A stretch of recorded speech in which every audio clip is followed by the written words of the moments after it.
All right, Dan, just in case people don't know who you are, can you just introduce yourself real quick? I'm Dan Clancy, and I'm in charge of the next gen. So I'm in charge from birth to college.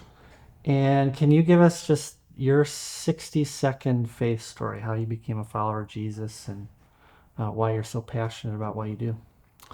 I grew up as Catholic, and all my life, I've always wanted to know God in a deeper way. When I got in high school, I met someone, Danny Kelly, who goes to this church, Hmm. and he just asked me this question: do you know for sure if you were to die today that you go to heaven?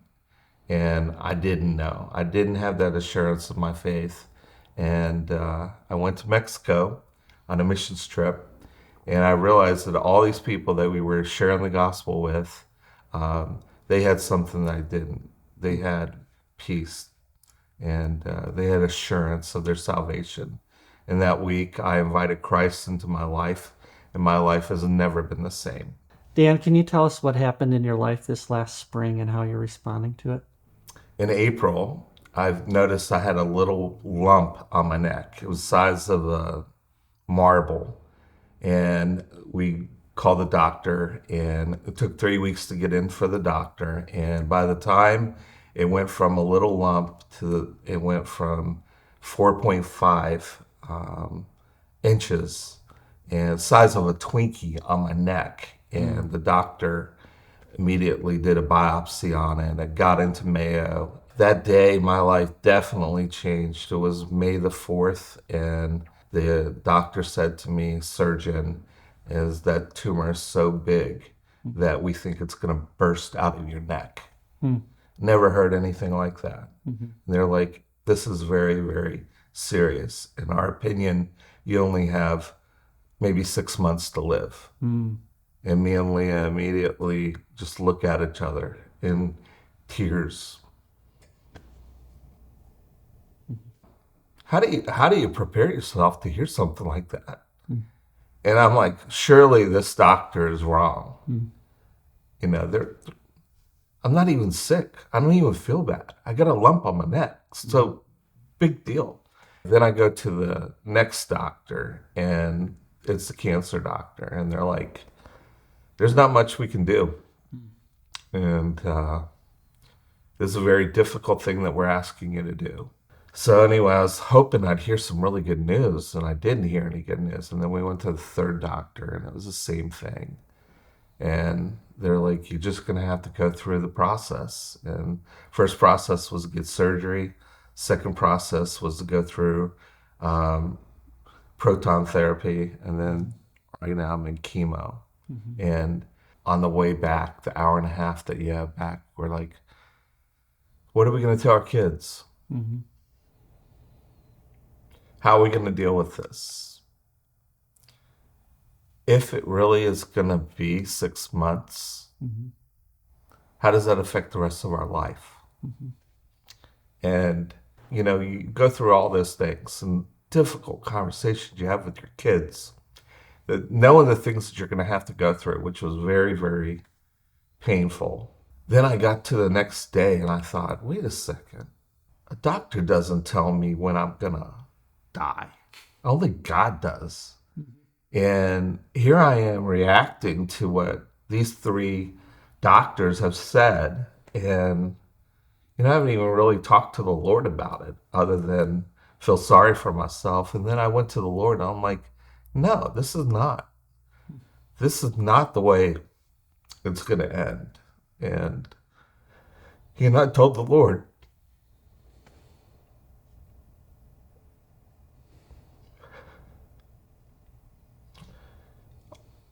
I'm like, thank you.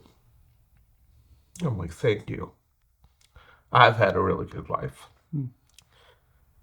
And if that is the faith that you have for me, or in 6 months that I'll be seeing you, that's great. And I'm ready for that. I know where I'm going. In fact, the doctor, the third doctor that we saw, when he told me that this is what it looked like, I told him, I'm like, you know what? I'm sure you tell people this every day, and it's really bad. And I said, but I don't have the same view. I don't have the same view as death as most people. I embrace it. I said, I'm just not ready. I'm not ready to die yet. I'm like, can I pray for you? And I said, I'd hate to have your job. Telling people all day long that they're going to be passing away in 6 months. I'd hate that job. When I came to my senses the next day, I'm like, no, I have today and I have tomorrow and I have every day until God decides to take me home. And I decided then I'm going to serve God harder and better and bolder. I'm going to take every opportunity to share the gospel, whether it's with a nurse, whether it's with a doctor, whether it's with people in our congregation, whether it's with a teenager. I'm like, God, I'm telling them, it's like you get glory. Sometimes you get glory in some people's death. People come to the funeral, they hear the gospel, they get saved, and that's great. I said, and you get glory when people's life. I said, whatever you choose, whether it's my death or whether it's my life, I want to bring you glory. And I'm okay. I'm okay, whatever way that you decide.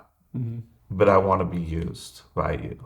Everything I'm going through, just be an opportunity to share the gospel. That's where I was 4.5 months ago, and that's where I am today. And hopefully I'm going to be that way until my last breath that I take. But I personally, it's like I told Leah, I'm like, Leah, you have to put this out on Facebook. You have to tell the people, my friends, that the doctor said Dan's only got 6 months because I know what they'll do. And that's exactly what they did. They went to the Lord and they prayed. And I personally feel that he's going to heal me if he hasn't already healed me. I think that that's already happened. And if he hasn't healed me, I'm okay with that too. Dan, if you had 20 seconds to speak to every student at Faith Community Church that's watching right now, what would you tell them? I tell every student, and I tell every parent, and I tell every person in our congregation, and every child the same thing. We only have one life. God gives us one life. And we are to be good stewards with that. We have one life to live. And I had to ask them this question: what are you going to do with your one life? Hopefully, the first thing you're going to do is you're going to accept him as your Lord and Savior. And the second thing that I hope that you do, and I hope that you're listening to, is that you're going to give him the first option of your life. You're going to give him, Lord, what do you want in my life? We all have our plans. I had my plans, and probably everyone in this congregation has plans. But what do you want with my life? And that's what I would tell them. You have Awesome. one life. Thanks, Dan. Appreciate you. Appreciate you.